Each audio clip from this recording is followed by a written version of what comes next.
Codeine cough syrup का कारोबार यहाँ पर किया जा रहा है, जिसकी वजह से न जाने कितने लोगों की जान गई होगी। खुलासा होने के बाद भी आज तक भारतीय जनता पार्टी की सरकार ने उस पर कोई भी कार्रवाई नहीं करी है। उत्तर प्रदेश सरकार का जो बुलडोजर है वो भी कोडीन के कफ सिरप के नशे में मस्त है। आपने आलोक सिंह, अमित सिंह और धनंजय सिंह का नाम, सरकार उन्हें बचाने का प्रयास क्यों कर रही है?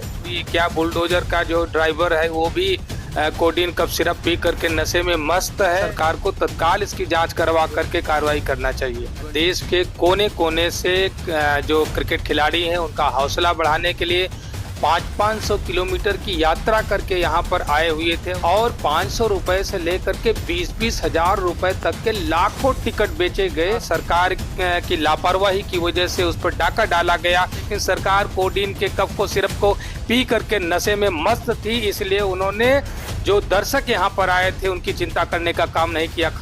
कल से विधानसभा का शीतकालीन सत्र शुरू होने वाला है। इसको लेकर सरकार के साथ में विपक्षी पार्टी समाजवादी पार्टी ने भी अपनी तैयारियां पूरी कर ली हैं। समाजवादी पार्टी के राष्ट्रीय अध्यक्ष अखिलेश यादव ने पहले प्रेस कॉन्फ्रेंस की, उसके बाद में विधानमंडल की बैठक भी हुई। हमारे साथ बात करने के लिए समाजवादी पार्टी के सीनियर विधायक, उप सचेतक और डॉक्टर आर.के. वर्मा हैं। हम इनसे जानते हैं कि इस बार क्या तैयारी है, किन मुद्दों को लेकर ये लोग सरकार को घेरेंगे और कौन से ऐसे मुद्दे हैं जो ये लोग विधानसभा में उठाएंगे। सर, कैसी तैयारी है?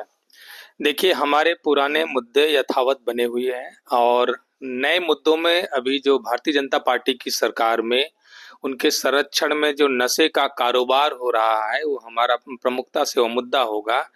जो कोडीन कफ सिरप का कारोबार यहाँ पर किया जा रहा है, जिसकी वजह से न जाने कितने लोगों की जान गई होगी और अवैध कारोबार से इतने बड़े पैमाने पर लोगों ने संपत्तियां अर्जित करी है, लेकिन खुलासा होने के बाद भी आज तक भारतीय जनता पार्टी की सरकार ने उस पर कोई भी कार्रवाई नहीं करी है। तो निश्चित रूप से हमारा ये मुद्दा रहेगा कि ये स्वास्थ्य सेवाओं के साथ जिस तरीके से खिलवाड़ हो रहा है, क्या उत्तर प्रदेश सरकार का जो बुलडोजर है वो भी कोडीन के कफ सिरप के नशे में मस्त है, जिसकी वजह से या अपने उन माफियाओं को बचाने का कौन से माफिया? कौन सा माफिया? आपने आलोक सिंह, अमित सिंह और धनंजय सिंह का नाम जो आप सब लोगों के माध्यम से, विभिन्न चैनल के माध्यम से, समाचार पत्रों के माध्यम से जो आ रहा है कि ये लोग आरोपी हो सकते हैं, तो निश्चित रूप से चूंकि ये तंत्र सरकार के पास है कि अब तक जांच करा करके उसका खुलासा कराना चाहिए। धनंजय सिंह का कहना है कि अखिलेश यादव बहुत बातें कर रहे हैं, लेकिन उनका नाम क्यों नहीं ले रहे हैं? नहीं, हमने तो नाम लिया कि जो है भाई, बहुत सारे समाचार पत्र में वो आरोपी बताए जा रहे हैं कि उनके संरक्षण में और उनके जिन लोगों के ऊपर ये आरोप है नशे का कारोबार करने का, उन लोगों के द्वारा कुछ गाड़ियां गिफ्ट की गई हैं जो उनके घरों पर रहती हैं। तो निश्चित रूप से सरकार ने जो सरकार के जांच का विषय है, सरकार जांच करा करके क्यों नहीं उसका खुलासा करती? सरकार उन्हें बचाने का प्रयास क्यों कर रही है? लेकिन डीजीपी और गृह सचिव ने जो प्रेस कॉन्फ्रेंस की उसमें धनंजय सिंह का कहीं से नाम नहीं आया। उसके बावजूद आप समाजवादी पार्टी मुद्दा बना रही है। धनंजय सिंह का कहना है कि बिहार चुनाव के बाद जो मनोबल गिरा है उसे जनता में बनाने के लिए, क्योंकि मैं ठाकुर हूं इसलिए ठाकुर के कारण मुझे टारगेट किया जा रहा है।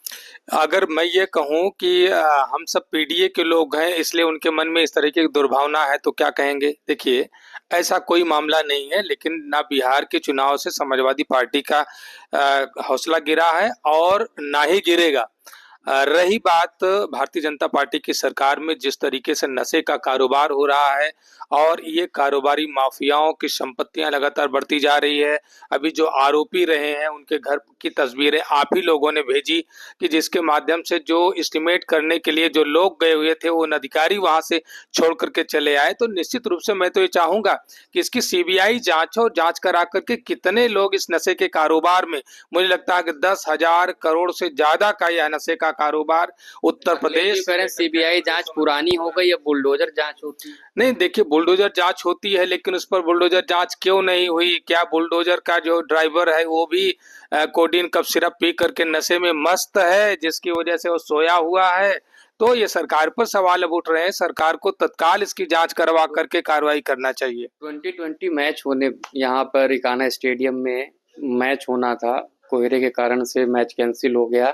एक बवाल नदा हुआ है कि जो पैसे जो इतने महंगे महंगे टिकट लोगों ने खरीदे, दूर दूर से युवा आए थे। कुछ तो वीडियो वायरल होने कह रहे मैंने गेहूं बेच के टिकट खरीदा था, कोई कह रहा मैंने धान बेच के, इसमें धान का सीजन चल रहा है, धान बेच के टिकट खरीदा।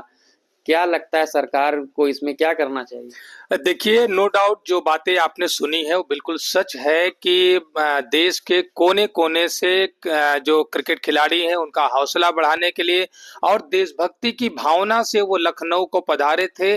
500 किलोमीटर की यात्रा करके यहाँ पर आए हुए थे। उन्होंने यात्रा में, खाने में और लखनऊ में अपना ठिकाना बनाने में, रात्रि विश्राम करने के लिए उन्होंने जो खर्च किए, और 500 रुपए से लेकर के 20-20 हजार रुपए तक के लाखों टिकट बेचे गए, उसका जवाब कौन देगा? उनकी जो भावनात्मक जो क्षति हुई है उसका जवाब कौन देगा? जो कई 100 करोड़ रुपया जो देश की जनता का था, सरकार की लापरवाही की वजह से उस पर डाका डाला गया। क्योंकि ये जिम्मेदारी सरकार की थी कि जब ये स्थिति रखी जा रही थी, क्या सरकार को नहीं पता था कि 17 दिसंबर के दिन जो है लखनऊ का तापमान क्या होगा, वहां की वेदर की कंडीशन क्या होगी? हमारा तो मानसून विभाग इतना एडवांस है कि 10 दिन पूर्व बीसीसीआई देखता है ये सब। नहीं, बीसीसीआई नहीं देखता, ये सरकार को देखना चाहिए। ये आयोजन सरकार के संरक्षण में होता है, इसकी जिम्मेदारी और जवाबदेही सरकार की बनती है। हमारा मानसून विभाग बता देता है, 10 दिन पूर्व सूचना दे देता है कि कब वेदर क्या होगा, कितनी ठंडी होगी, कितनी गर्मी होगी, कब ओले पड़ेंगे, कब बारिश होगी, कब तूफान आएगा। ये सारी सूचना की जो किराया सारी सूचना सरकार को मिल जाती है। लेकिन सरकार कोडीन के कफ को, सिरप को पी करके नशे में मस्त थी, इसलिए उन्होंने जो दर्शक यहाँ पर आए थे उनकी चिंता करने का काम नहीं किया, खिलाड़ियों का मनोबल बढ़ाने का काम नहीं किया। सरकार उदासीन रही, सरकार इसके लिए जिम्मेदार है और दर्शकों की जेब पर डाका डालने में सहयोग करने का काम सरकार ने किया है। कि चाहे व्यापारी हो चाहे माफिया, ये सरकार से भी जुड़े रहते हैं, विपक्ष से भी जुड़े रहते हैं। तो ऐसा नहीं सरकार को भी कोडीन क्रीम सप्लाई होती है और विपक्ष को भी सप्लाई होती है? नहीं, विपक्ष को कोडीन की सप्लाई नहीं हुई, लेकिन सरकार पूरा कोडीन के नशे में मस्त है। मैं तो ये चाहूंगा कि सरकार जो है, जो लाखों लाख दर्शक यहाँ पर जो टिकट खरीद करके आए थे और उनका जो खर्च हुआ है, उसको सरकार वापस करे।